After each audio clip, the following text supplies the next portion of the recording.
The dust has settled, and people from my state, Hoosiers, continue to see the reality of this law. And unfortunately, what they see is not what they had hoped for. Earlier this month, a news report revealed that health insurance rates will increase fairly dramatically in, I quote, most states, not just a few, and not some, but most. And they said they're likely to rise in the coming year. Unfortunately, my state is one of those states, and unfortunately, likely to rise is an understatement. Dramatic increase would be a better phrase. A recent headline from the Indianapolis Business Journal reads, Indiana's Obamacare rates for 2015 are all over the map. The first sentence of the article states, initial 2015 premiums filed for the Obamacare exchanges in Indiana ranged from as high as a 46% increase in premiums to as low as a 9% cut. The article continues, those are the average changes in premiums proposed by the 4 health insurers that sold plans on the Obamacare exchanges for 2014. One of those insurance companies providing health care through the state exchange, we now learn is requesting rates that range from a 31% to 59% increase in premiums. And so the picture ahead for those who have been incorporated into Obamacare in my state is the shock of double-digit and significant double-digit increases in their premiums.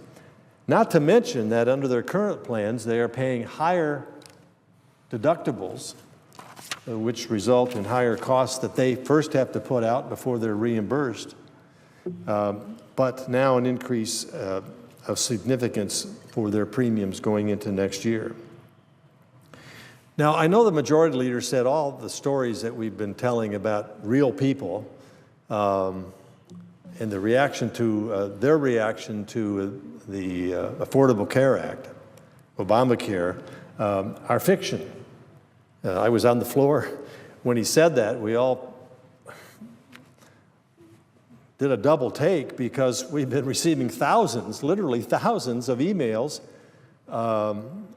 mail into our office, phone calls. Phones were ringing off the hook about people alarmed over what they were experiencing in first signing up for the Obamacare, and secondly, what the terms were going to be.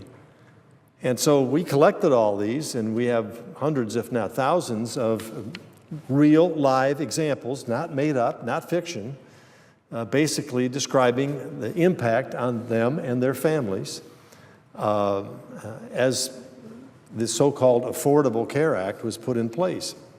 Let me just state one of those incidences.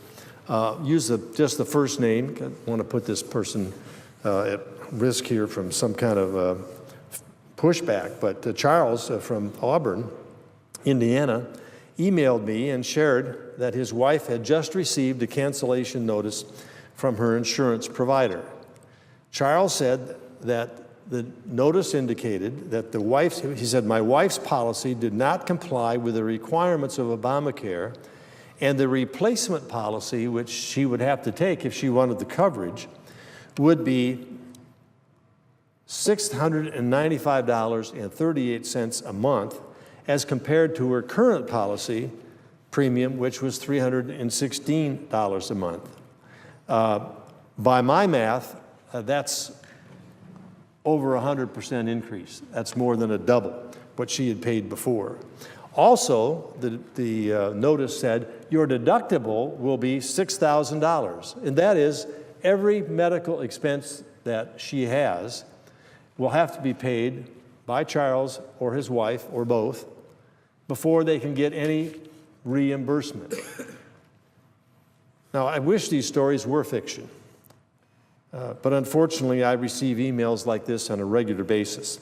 Thousands of Hoosiers have lost their coverage that they liked, that they chose, and relied on because of the implementation of the so-called Affordable Care Act. We have been talking about replacing this act with something far more sensible and something far more reasonable. Yet we've been denied the opportunity to go forward with offering any kind of amendments, modifications, repeal, or any other process, and that's unfortunate. But not just for us, but it's unfortunate for the country and unfortunate for all those people that we represent that would like to see modifications and a much more affordable and much better range of choices for provision of their health care. The 2,000-page Obamacare law was sold to the American people on what now has turned out to be false pretenses. And I believe we owe it to them to replace this law with some common sense solutions that increase access to quality care without increasing costs. It is doable if we had the opportunity to do it, and unfortunately we've been denied that.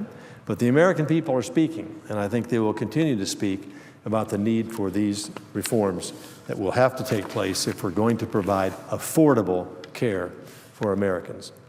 Mr. President, with that, I yield the floor and note the absence of a quorum.